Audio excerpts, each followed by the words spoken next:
Ravi de vous retrouver dans cette session d'information sur Renouveau Télé, la télé totalement vôtre, mesdames et messieurs. Bonsoir et bienvenue, les titres.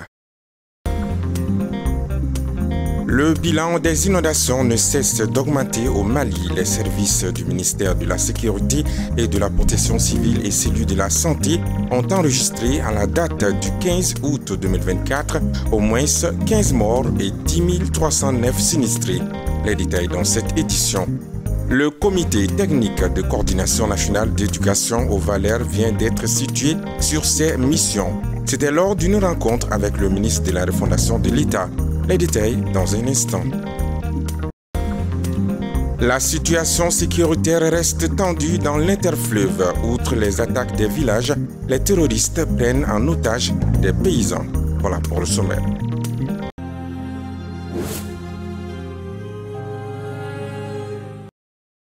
Bien.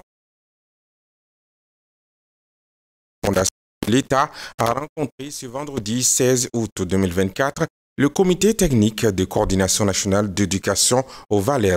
Cette rencontre de prise de contact a été l'occasion pour le professeur Ikassa Maïga d'expliquer les missions du comité aux membres. C'est ce que nous dit notre reporter Maliki Diallo.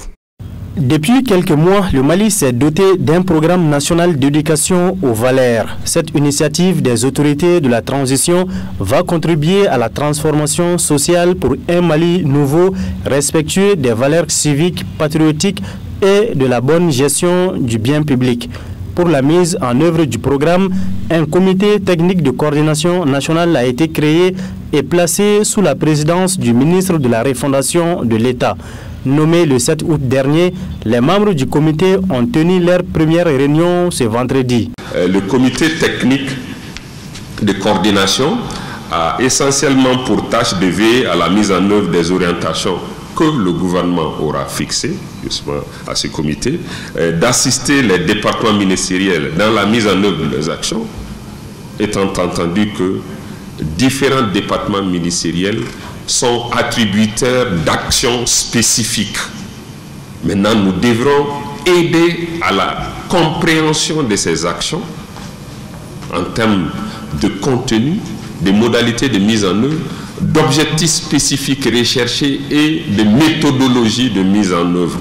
Le document du programme national d'éducation aux valeurs a fait l'objet de partage avec les représentants des institutions de la République.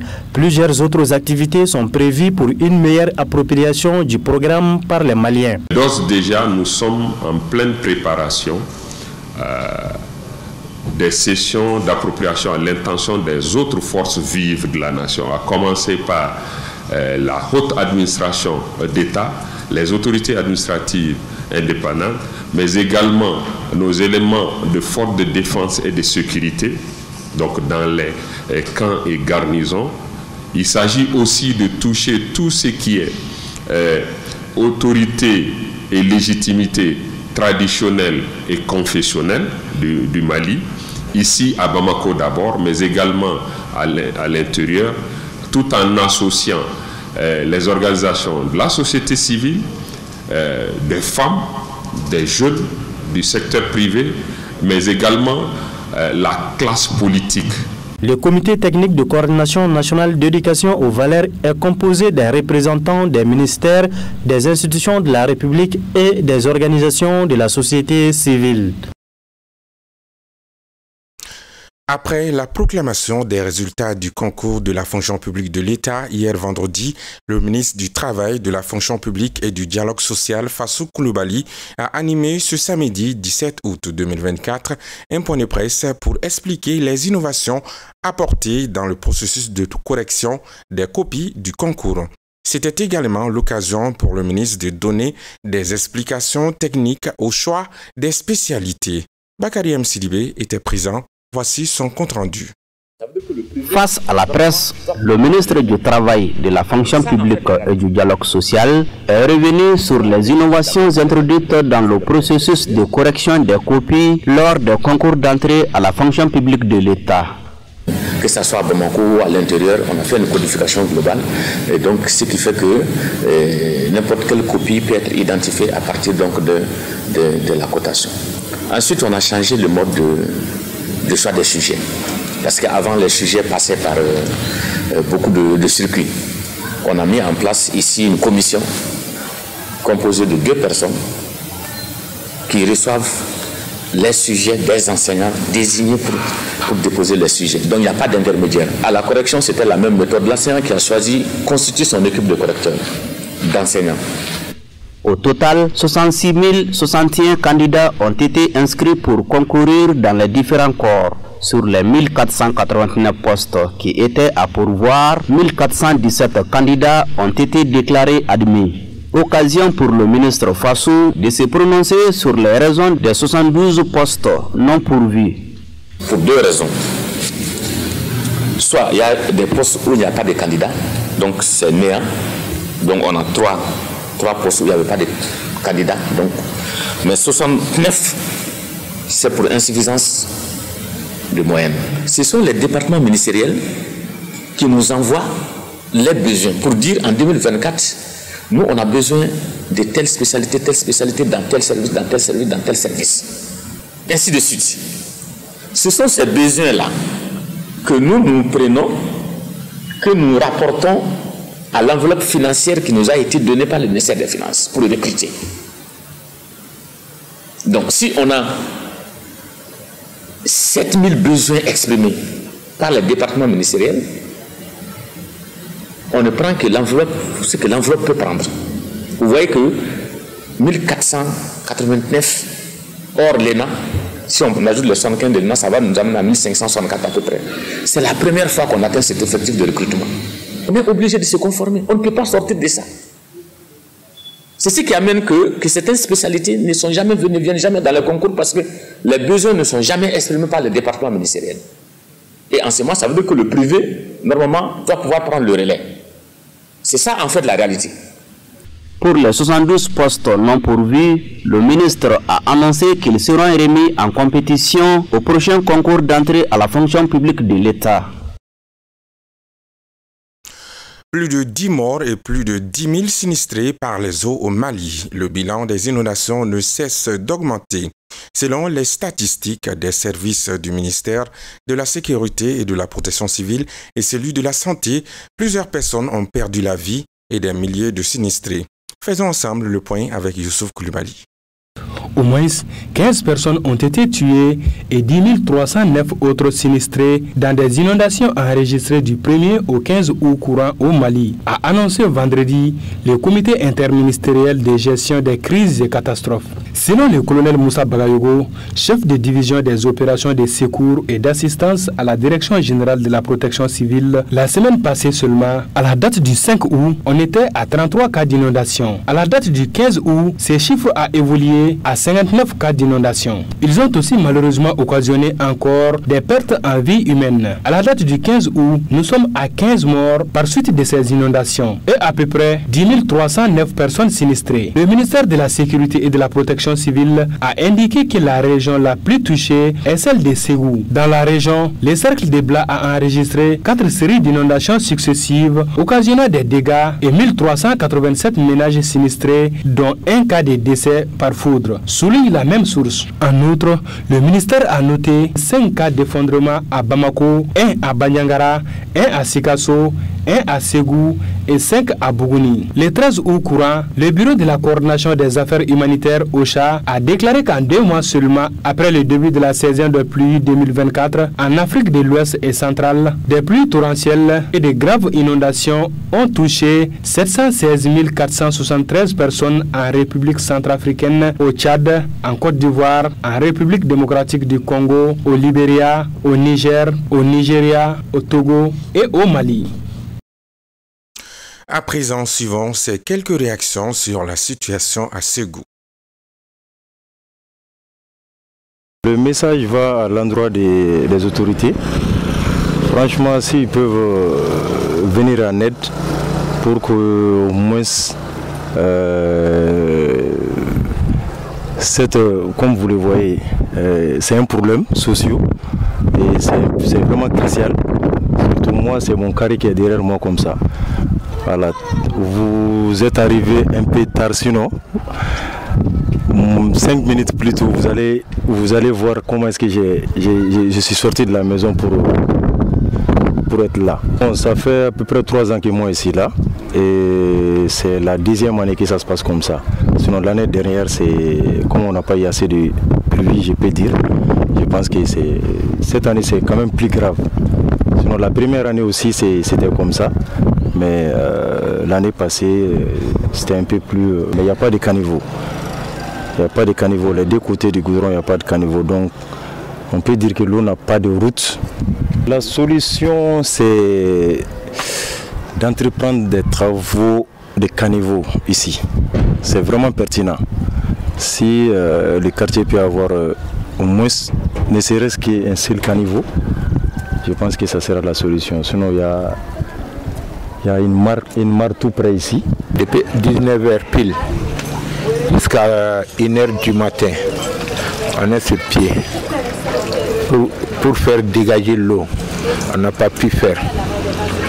Il nous a fait tomber notre maison et notre puits et notre magie. Le mil est parti, le riz est parti. Quand même, nous sommes là. On attend le Dieu et les bons parents. Et le bilan de la situation à Ségou. La ville de Ségou a été arrosée par une grande et violente pluie dans la nuit du vendredi au dimanche, c'est-à-dire d'hier soir à ce samedi. Une pluie qui a fait des dégâts importants à travers la ville. On a appris malheureusement que les maisons d'une cour se sont effondrées sur ses occupants. D'après le témoignage d'un occupant, ils sont 10 personnes victimes, dont 8 blessés, 2 cas graves et 2 décès. Parmi les décès figure la vieille de la cour ainsi qu'un enfant de 13 ans. Actualité dans un autre registre, difficile négociation à Massina. Encore une attaque et des personnes prises en otage. En effet, la situation sécuritaire reste tendue dans l'interfleuve, précisément le cercle de Massina, où encore cette semaine, les responsables locaux sont en difficulté pour faire libérer plus d'une demi-dizaine de paysans détenus par les groupes armés qui posent des conditions difficiles. Voyons les détails avec Oumar Kouita.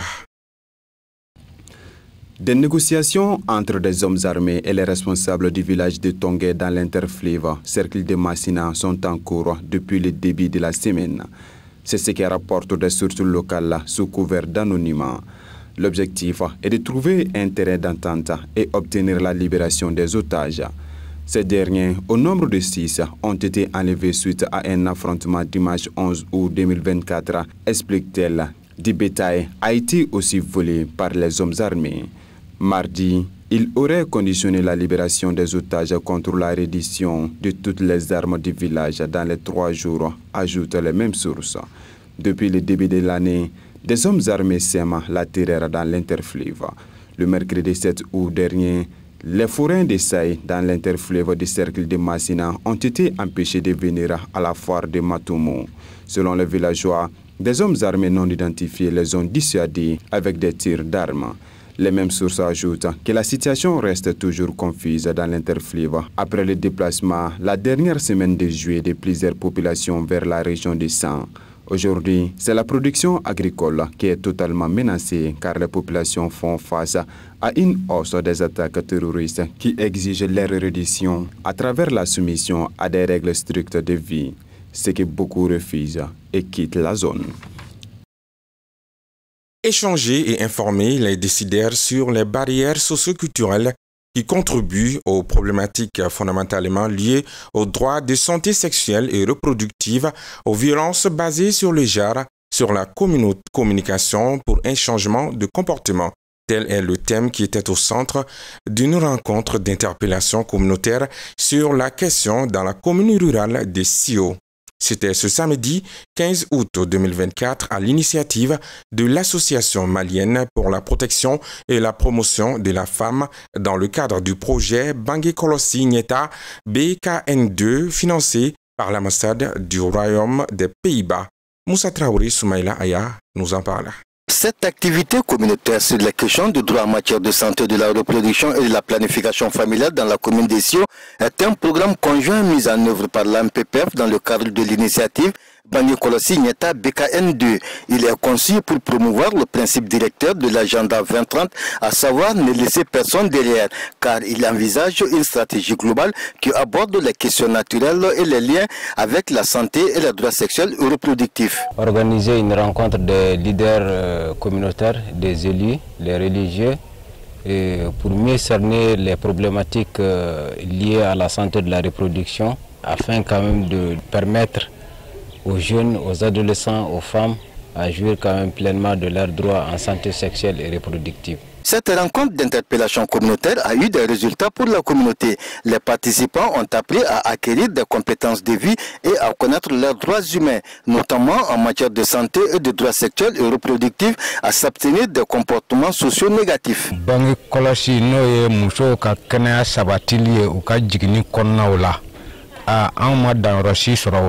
Mindo dron ninkana ke adanye kwa akachaya pour que commune dugu mugande dugu mugani musho bebiseka ikato motasura la chokomina. Cette jeune dame fait partie des adolescentes et jeunes femmes qui ont participé à l'activité de l'espace d'interpellation communautaire géré dans le cadre de l'initiative Bangui-Kolossi-Nyeta BKN2. Elle se réjouit d'avoir appris beaucoup de choses sur ses droits sexuels et reproductifs. Grâce à l'initiative, nous connaissons maintenant la vraie information. Grâce à cette sensibilisation aussi, nous pouvons maintenant faire un plaidoyer avec notre droit, pour nos droits. Les autorités locales ont félicité les organisateurs pour avoir donné aux populations, particulièrement les adolescentes et les jeunes femmes, la possibilité de s'exprimer et d'interpeller sur leurs droits sexuels et reproductifs. Ce que moi je peux le dire aux populations, c'est que la population doit appliquer les méthodes que l'ANPPF et ses partenaires nous ont enseignées. C'est un plus quoi. Selon les organisateurs, à la suite de cette activité d'interpellation communautaire sur les questions de droit en matière de santé, de la reproduction et de la planification familiale dans la commune d'Essio, des actions de plaidoyer seront menées auprès des leaders communautaires pour la promotion des droits de santé sexuelle et reproductive. L'activité qui s'inscrit dans le cadre de l'initiative Bangui-Kolossi-Nyeta BKN2 est financée par l'ambassade du Royaume des Pays-Bas. L'Association des enfants et des jeunes travailleurs du Mali a organisé ce vendredi 16 août une session de sensibilisation et de plaidoyer sur les problématiques des enfants et jeunes sur les routes migratoires en Afrique de l'Ouest et du Nord. Tenue dans le gouvernorat de Bamako, cette session a permis aux enfants et jeunes sur les routes migratoires en Afrique du Nord et de l'Ouest de lancer un message aux autorités. Amadou Diarra, les détails. Organisée par l'Association des enfants et jeunes travailleurs du Mali. Cette session de sensibilisation de plaidoyer sur les besoins des enfants et jeunes sur les routes migratoires en Afrique du Nord et de l'Ouest avait pour objectif de prendre en compte les besoins de ces enfants et jeunes dans les plans de développement. Et ces enfants apportent eux-mêmes leur message. Et ces messages qu'on attend, c'est que le gouvernement puisse les accompagner avec les partenaires techniques et financiers pour pouvoir les aider à répondre aux besoins de ces enfants. Nous avons d'abord commencé par l'identification de ces migrants. Ça veut dire que nous avons mené une cartographie qui nous permet d'identifier où nous pouvons trouver ces migrants. Et après cette identification, nous sommes allés à la phase des causeries et des échanges avec les migrants pour comprendre leur parcours migratoire. Cela a conduit à élaborer des messages de plaidoyer. Et aujourd'hui, nous sommes là pour porter ces messages de plaidoyer au gouverneur. Ce projet Enfants et jeunes sur les routes migratoires en Afrique du Nord et de l'Ouest est porté par un consortium composé de Terre des Hommes, GIZ et Helvetas. Ces partenaires ont réitéré leur engagement à soutenir l'association des enfants et jeunes travailleurs du Mali dans ce projet. Tout l'accompagnement dont ils ont besoin pour pouvoir faire en sorte qu'ils puissent bénéficier des droits auxquels ils ont des services auxquels ils ont droit. Donc vraiment c'était un travail quotidien de l'ensemble des acteurs et nous demandons l'accompagnement de tous les acteurs, y compris de l'État. Bien sûr, nous, notre implication dans les projets, c'est surtout accompagner ces enfants et jeunes là dans le cadre de leur insertion professionnelle. Nous avons donné l'occasion, l'opportunité à une centaine d'enfants et jeunes migrants dans le cadre du projet de janvier à maintenant qui ont bénéficié des formations dans plusieurs domaines. Cette session de sensibilisation de plaidoyer a permis à ces enfants et jeunes de lancer un message aux autorités. Il s'agit notamment de l'augmentation des espaces d'écoute et d'orientation des migrants et la multiplication des opportunités de formation professionnelle. Quant aux autorités, elles les ont rassurés de leur accompagnement. La mission de notre ministère, c'est ça. Donc c'est pourquoi je disais dans mon intervention, nous allons aider toujours les partenaires à nous aider. Donc nous sommes contraints, c'est notre rôle et nous remercions d'abord les partenaires, mais ce qui est sûr, on nous a remis des messages de plaidoyer de ces enfants-là et on va les acheminer à qui de droit. Au terme de cette session de sensibilisation et de plaidoyer, une copie des messages des enfants et jeunes sur les routes migratoires a été remise à chaque autorité présente. Nous allons continuer à faire le suivi de ces messages de plaidoyer. Qu'est-ce qu'aujourd'hui le gouvernement peut apporter à ces enfants et qu'est-ce que les partenaires techniques et financiers peuvent apporter aux besoins de ces enfants?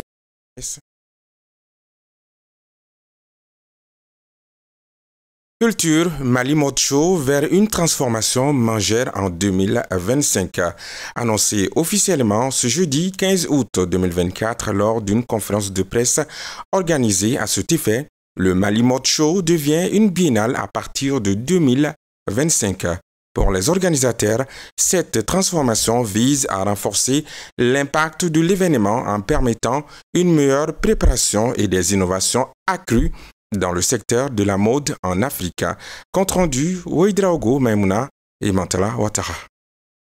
Créativité, talent, art de vivre, savoir-faire et excellence, le Mali Mode Show vient avec des innovations majeures en 2025. Il s'agit de la transformation du Mali Mode Show en biennale et la naissance du Forum de la mode et du design de Bamako. Annoncé officiellement lors de cette conférence de presse, cette réorganisation va répondre aux défis économiques et aux évolutions du secteur en Afrique et dans le monde.